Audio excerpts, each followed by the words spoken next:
Welcome to Shellcast, the award-winning podcast that's a beach break for your ears. I'm your host, Jackie Parker, and this episode is all about what is inside Sanibel's time capsule. The unveiling of the time capsule was on November 5th, 2024, and this was a great event, and I'm going to just sort of get out of the way of this episode and just let you listen along to how the unveiling unfolded of the time capsule. You're going to hear from people like Sanibel Mayor Richard Johnson, Porter Goss, the first mayor of Sanibel in 1974, and assorted other people. So just a little bit of background of the time capsule. It was sealed on November 19th, 1983, and it was to be opened on the city's 50-year anniversary of November 5th, 2024, and it was. So the time capsule has been sealed for 41 years. The time capsule was in concrete on the steps outside City Hall, and it was opened at this kickoff to the 50-year anniversary. And just a little bit of background about the podcast, Shellcast. It is produced by the Lee County Visitor and Convention Bureau here in Fort Myers. We are located about 2 hours south of Tampa, just to kind of get your bearings here in Southwest Florida. So again, like I said a second ago, I'm just sort of going to get out of the way of this episode and just let you listen along and enjoy. The first person you're going to be listening to is Sanibel Mayor Richard Johnson. Let's do this. Let's go ahead. Who would like to see what's in the capsule?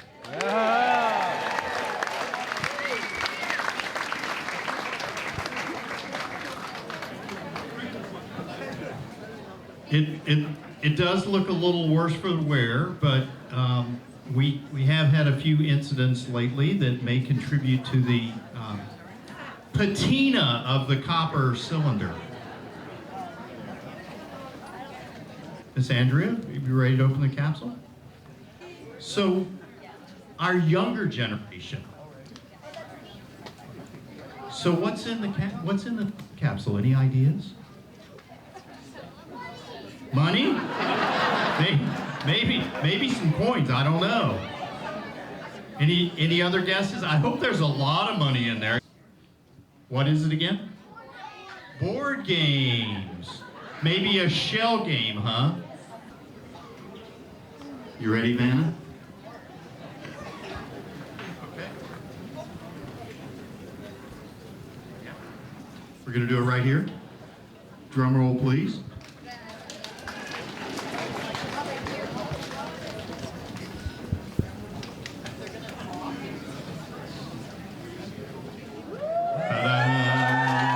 The capsule is open.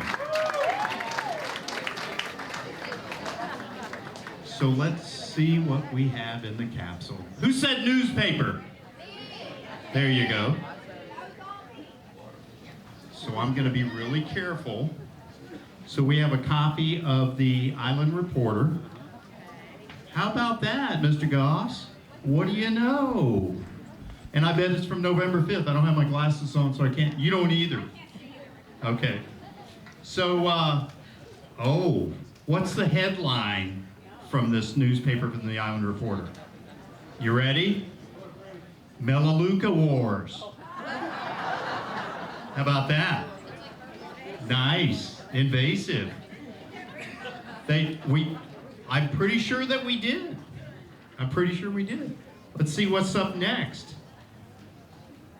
Another newspaper. Wait a minute.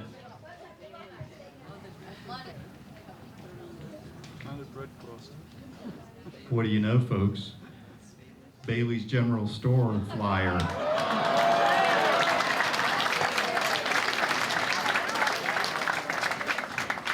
So, what are some of the prices? My arm is just barely long enough to read the prices. So Brownie Supreme. Anybody want to Guess Brownie Supreme? Brownie Supreme? Oh, here's even better. We just had Halloween. How much is a pack of marshmallows 50 years ago?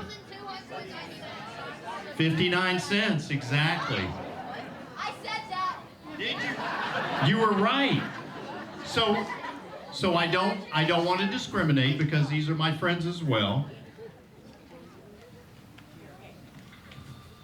There's a Jerry's ads in there too. We'll have to talk to Rick Winningham. We'll quiz him on what prices were 50 years ago. So Mike, how's your 105 years? How's your memory? Pretty good? Excellent. I wonder what you said in this letter. Do you remember or what? His memory's good. He just doesn't remember writing a letter 50 years ago.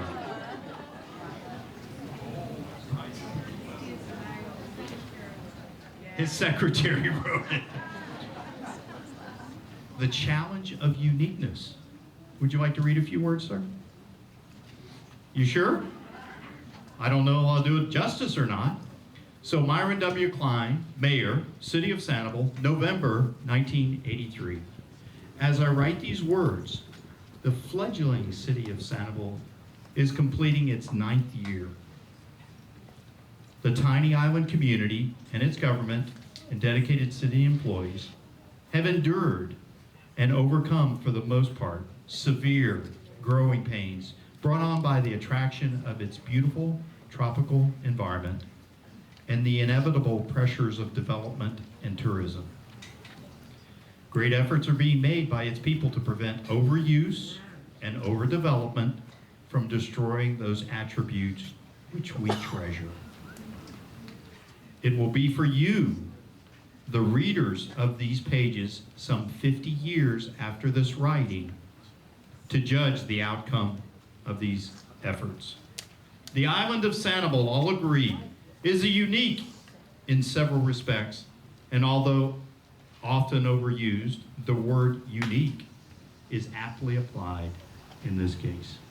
My beautiful words, sir, and I hope that we have taken good care of your island and will continue to do so into the next 50 years. Thank you.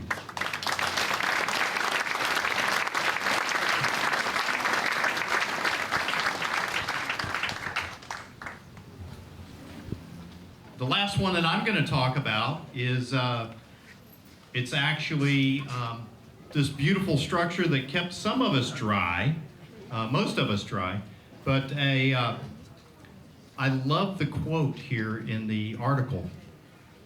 It's about our city hall, and it's described as a public building that suits its surroundings.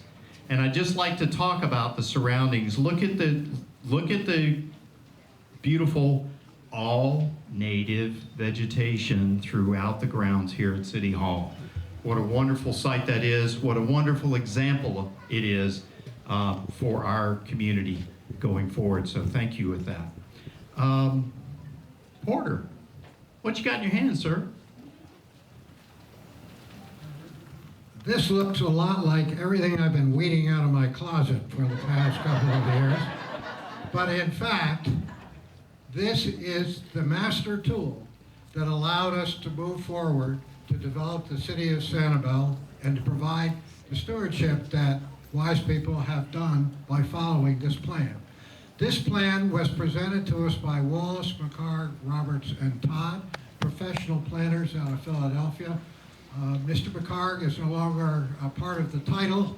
Mr. McCarg was a very effective speaker, always said exactly what was on his mind, which was not always in the best interest of getting plans passed, but he was a really great naturalist planner. Bill Roberts, who was the planner for Wallace McCarg, hired nothing but professionals. So what happened in this plan, which has been challenged, I think I can be corrected on this, about 8 times in court, we have never lost because there is nothing frivolous about it. It took about 2 years to develop it, and I have to give credit to C. Dwayne White, who was the chairman of the Planning Commission for much of that time. And Dwayne and his planning commissioners had nonstop meetings. If you think this is a long meeting here, you can see nothing. We started early in the morning and sat there all day, and everybody got their chance to say what they wanted to say. It was a beautiful, beautiful essence of democracy at play and what the community of people wanted and how to do it. And we thank God that those people came along and helped us do it, and I think this is still a very valuable tool, and I hope we put it back in so that 50 years from now, they'll still have it and think as well of it.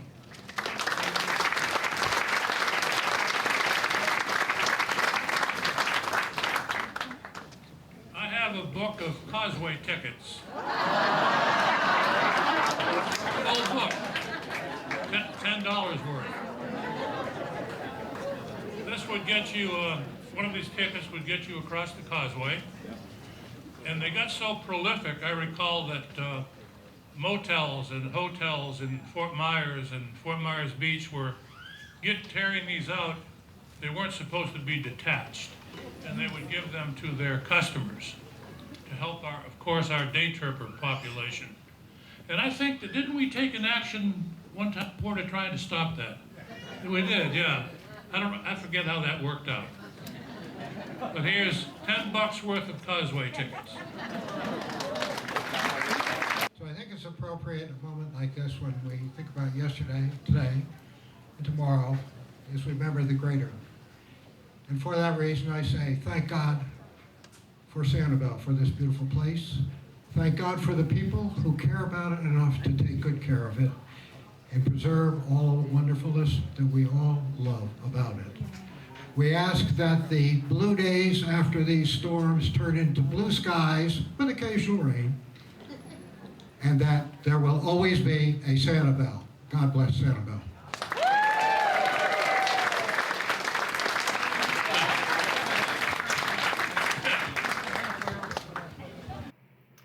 I spoke later with Mayor Johnson, and he says that the contents of the time capsule will likely be housed at City Hall or at the Sanibel Historical Museum and Village. So if you'd like to see what was inside the time capsule up close, those would be some of the places where you could go check it out and see all the newspapers and the letters and the Junonia and so much more. Well, that's going to do it for this little episode of Shellcast, the podcast that's a beach break for your ears. Shellcast is produced by the Lee County Visitor and Convention Bureau here in Fort Myers, Florida. My name is Jackie Parker. I'm your host, and thank you so much for listening, and we'll catch you again next time. Shellcast.